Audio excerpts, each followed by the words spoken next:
Hello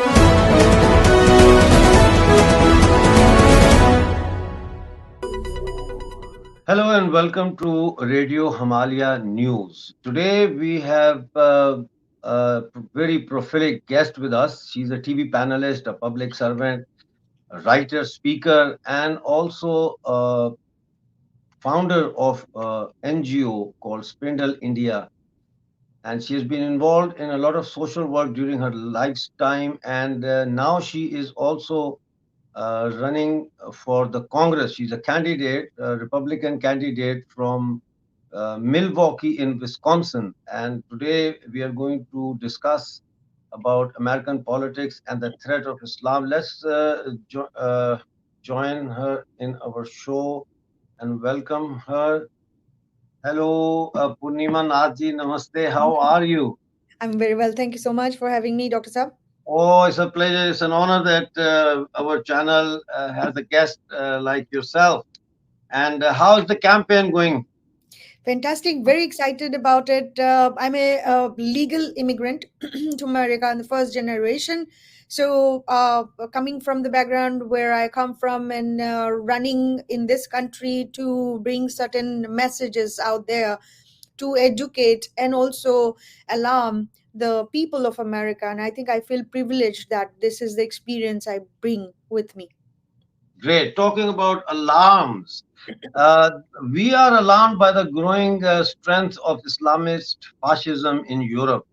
Now, every single Saturday, main cities in Europe, in the EU, like Paris, Berlin, London, Glasgow, and other cities are witnessing a surgence. I wouldn't call it resurgence, but a surgence of Islamic fundamentalism in the guise of human rights. And most of the protests are very anti-Semitic, and they are talking about the Hamas and Israel war and favoring the Hamas and calling Gaza, support Gaza and death to Israel. These kind of slogans are being raised during these processions, and the left wing is also joined them. They have joined them in these Islamist Sharia slash whatever fascist marches. And do you have the same problem in the United States of America? Is there a threat to the US social fabric by these Islamist jihadists? That's a very good question, Dr. Saab. We are extremely alarmed by what is happening in the United States today. If you have seen the news, probably you have actually noticed that several prominent universities were actually taken over by the protests and the riots of the same kind of entities who are supporting the Islamo-Marxism. So when we talk about lowering and desecrating American flag and raising a Palestinian flag, that to me is a quite disturbing scene. And so certainly it is a problem. And I do follow what's happening in Europe. So sadly, yes, some Europe is going through this, but I think. Partially, I would say some section of American diaspora here actually understand the threat, but not majority. So, me coming from India as a legal immigrant to this country, assimilating, contributing, and my own way in this particular side of the land, very peaceful and etc. If we can't say or we can't describe as to what we have gone through in India for the last millennium, I think American people won't understand that, and that will be a massive disservice for my soul. So that's the reason I actually speak out on these matters, and I think it's actually quite dangerous.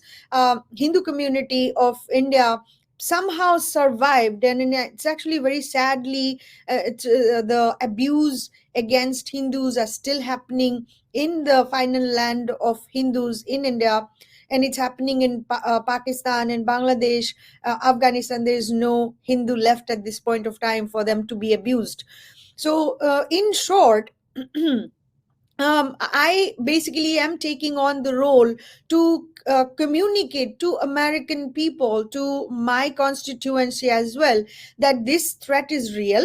And we have seen in our own universities here, and we have seen how violent and intimidating they can be. And the Palestinian supporters actually spitting on Jews and anybody who actually support Israel. So there's no possibility of a conversation. You can't have a conversation with a entity and a party where actually they come with massive hate like that. And this is Uh, absolutely seen in America. right. Now, let me bring to your attention that US President Mr. Joe Biden has been reported that under his administration, $2.8 billion worth of American money has been transferred to the Taliban government since August 2021 in different guises like humanitarian aid and this aid and food aid. But we all know that there is no check and balance, there is no transparency when it comes to Afghanistan. And definitely, all this money is ending up in the hands of the Islamic fundamentalist jihadis, otherwise known as Taliban. And when America, under Joe Biden, hurriedly left Afghanistan, they left behind $86 billion worth of weapons, armory, and infrastructure intact for the Taliban uh, as maybe a farewell gift or whatever. Now, as soon as this news has come that Biden administration has given away $2.8 billion to the Taliban government, the very next day, the Taliban foreign minister called on the Iranian foreign minister, and on a telephone call, they discussed sending Taliban jihadi fighters in thousands to support Hezbollah in Lebanon as well as in Gaza. Do you think the American government is an accomplice in supporting jihad? I mean, the American Joe Biden government, are they accomplice in supporting jihad and at the same time giving lip service to Israel? Pakistan has been a enemy state of India since its founding, and from the beginning we know that United States actually supports Pakistan, and it always supported, funded, nurtured, and etc.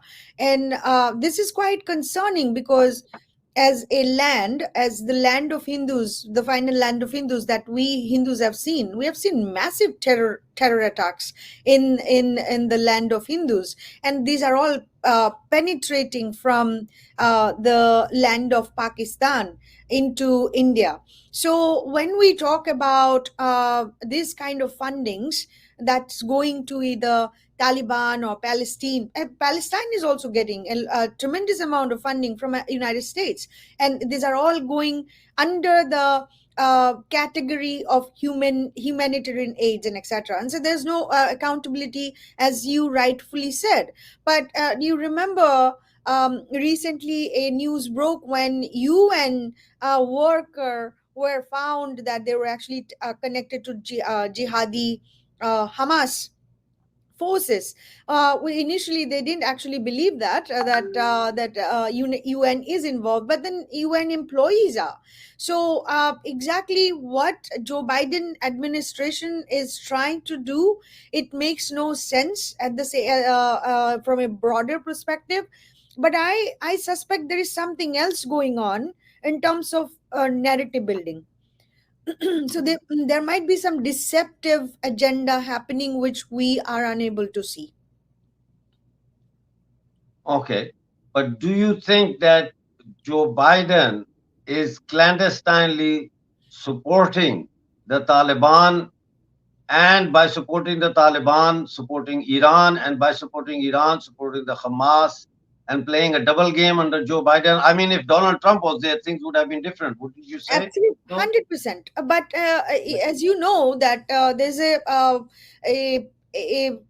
alliance between the Islamism and the Marxism. If Trump was there, his actions would have been different, of course. But then, if you know, there is a connection between Islamism and the Marxism. So, Democrat Party, the left parties, always somehow very friendlier to the Islamist agenda, and that has been quite the case, literally every single country.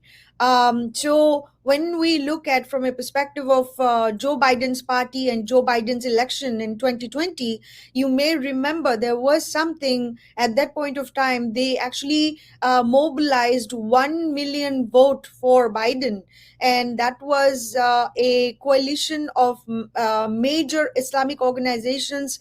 Seven organizations who were involved in it, and they were basically they wanted to make sure that all the Muslims vote bank um, uh, goes to Joe Biden, and that was the agenda. As soon as this Israel Palestine war broke out, what happened was Joe Biden and also American people sided with the Israeli forces, and suddenly you saw a massive shift in terms of Joe Biden's numbers falling. So, in order to mend that, I'm sure they're going to come up with some ideas to show something out in the public that they're helping Israel, but also they're aligning with the Palestinian. So at the from a perspective of trust, I mean, personally, I don't trust the left government at all.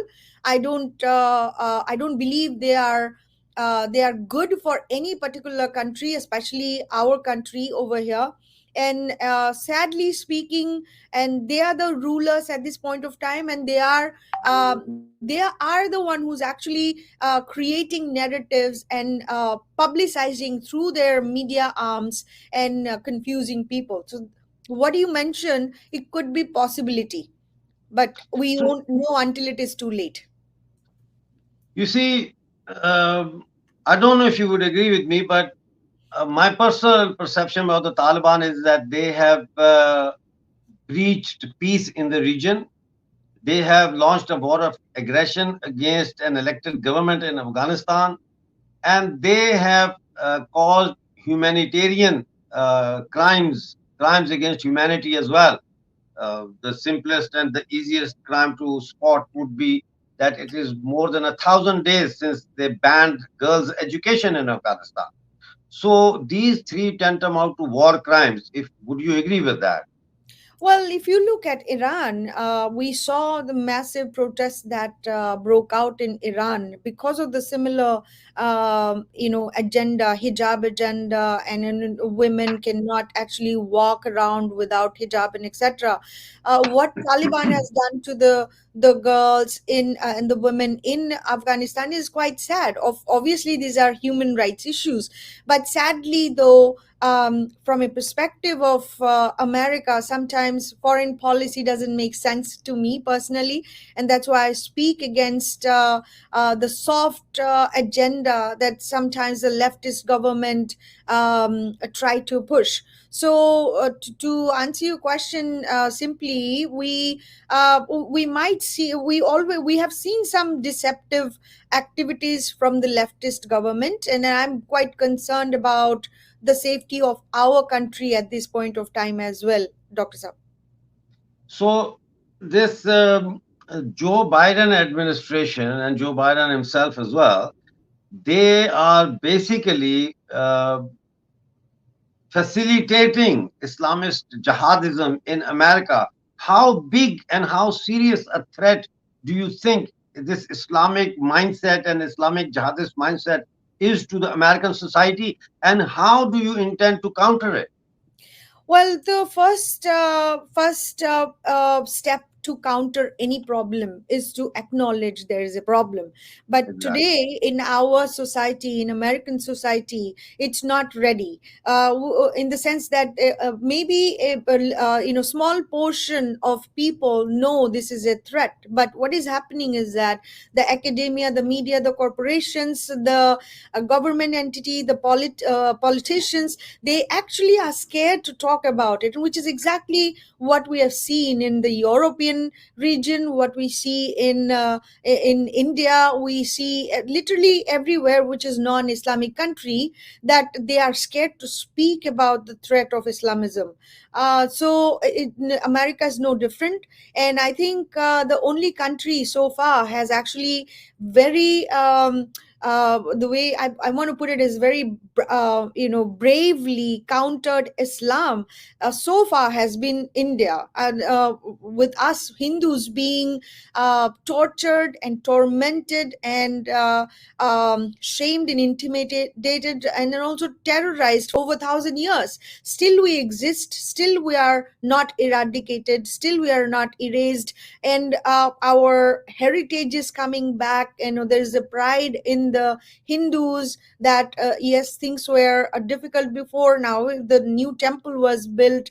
So all these things are that's coming in terms of reclaiming and regaining our heritage, and also the civilizational Indic values. And I think it's quite important for the world to actually see that we have actually gone through what they are going through right now, and Europe is going through right now. America is not mentally ready in terms of understanding the threat yet. Some people are talking about it, and some people understand the threat and they speak about it, and especially me, I speak about it too as a candidate, as a political candidate. But I know what is going to come, because they are going to label me with all sorts of names, and they're not going to spare anybody who speaks in this for this particular issue. So I'm not afraid what they're going to do it in terms of labels and etc. But I'm concerned because most of the politicians, most of the rulers, most of the rich people, elites, they actually don't talk about this issue. So one person cannot change anything, but I can raise awareness of this issue and tell them that this is something that is not new. This has happened to millions of people like us before, and it's your turn. If you don't understand the threat, it's going to happen to you, your child, your daughter, your mother, your sister, and these are going to happen to you, and the threat is almost at our doorsteps at this point of time. So shortly speaking, in America, a very small percentage of people understand this threat and they're talking about it. However, it's not widespread, and people, majority of them, don't think it's a problem. Even after this, it's because, to me, the fundamentally it's because the media is not taking this issue and they're not talking about this threat at all. Well, thank you very much for joining us, Purnima Nath ji, and I hope that your endeavor to bring awareness about this looming threat over the American democracy and civilization in general is a success. And I wish you all the good luck for your campaign. Thank you for joining us, and Thank I'll you. see you next time in my other show. Thank you. Thank you so much.